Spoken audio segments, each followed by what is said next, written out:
एक छोटे से गांव रामपुर में एक संपन्न परिवार में युवा विक्रम अपनी नई दुल्हन राधिका को लेकर घर लौटा। राधिका की सुंदरता ऐसी थी कि गांव भर में उसकी चर्चा होने लगी। उसका चेहरा चांद सा, आंखें हिरनी सी और मुस्कान ऐसी कि हर दिल को छू ले। लेकिन घर में उसका आगमन एक अनजाने तूफान का आगाज बन गया। विक्रम का पिता ठाकुर प्रताप सिंह, एक प्रभावशाली और लंपट स्वभाव का आदमी, राधिका को देखकर उसकी ओर आकर्षित हो गया। उसकी आंखों में वासना की चमक साफ दिखती थी जब वह राधिका को घर के कामों में सहायता के बहाने पास बुलाता। दूसरी ओर विक्रम का बड़ा भाई जेठ रविंदर, जो अपनी पत्नी से असंतुष्ट था, राधिका के साथ अकेले में बात करने के मौके तलाशने लगा। उसकी चोरी छिपे की नजरें राधिका को असहज करती थीं। सबसे खतरनाक था देवर अजय, जो अपनी जवानी और बेपरवाह अंदाज में राधिका के इर्द गिर्द मंडराता रहता।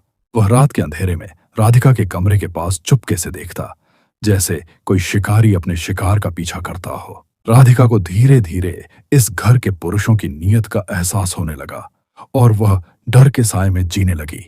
एक रात जब विक्रम गांव से बाहर था, घर में एक अजीब सी खामोशी छाई थी। राधिका ने अपने कमरे का दरवाजा बंद किया, लेकिन उसे लगा कि कोई बाहर खड़ा है।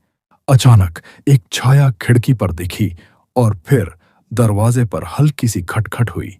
उसका दिल जोर जोर से धड़कने लगा। राधिका ने कांपते हाथों से दिया उठाया और दरवाजे की ओर बढ़ी। अचानक खिड़की के बाहर से एक भारी आवाज गूंजी। राधिका, दरवाजा खोलो। वो आवाज ठाकुर प्रताप सिंह की थी। राधिका ने दरवाजा नहीं खोला। भीतर से उसने साहस जुटाकर कहा, बाबूजी, आप मेरे पिता समान हैं, कृपया वापस जाइए।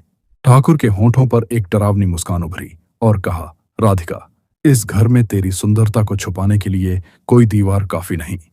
तभी अचानक पीछे से कदमों की आहट हुई।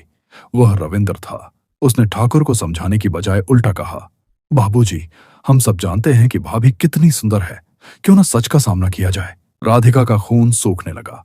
तभी वहां अजय भी आ गया। उसकी आंखें अंधेरे में चमक रही थीं। भाभी, आज कोई रोकने वाला नहीं, विक्रम तो गांव से बाहर है। जब तीनों उसकी ओर बढ़े, तभी अचानक दरवाजा जोर से खुला।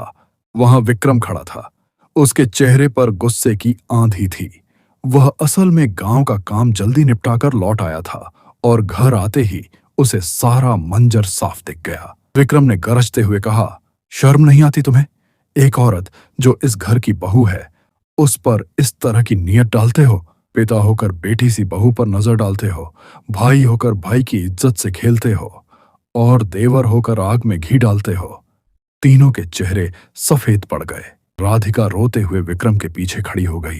विक्रम ने उसी रात पंचायत बुलाई। गांव के सामने सारा सच रखा। गांव के बुजुर्गों ने ठाकुर और उसके बेटों की हरकत पर कड़ी निंदा की। ठाकुर की साख और रुतबा धूल में मिल गया। विक्रम ने ऐलान किया, जिस घर में मेरी पत्नी सुरक्षित नहीं, उस घर में रहना पाप है। वह राधिका को लेकर उस हवेली को हमेशा के लिए छोड़ गया।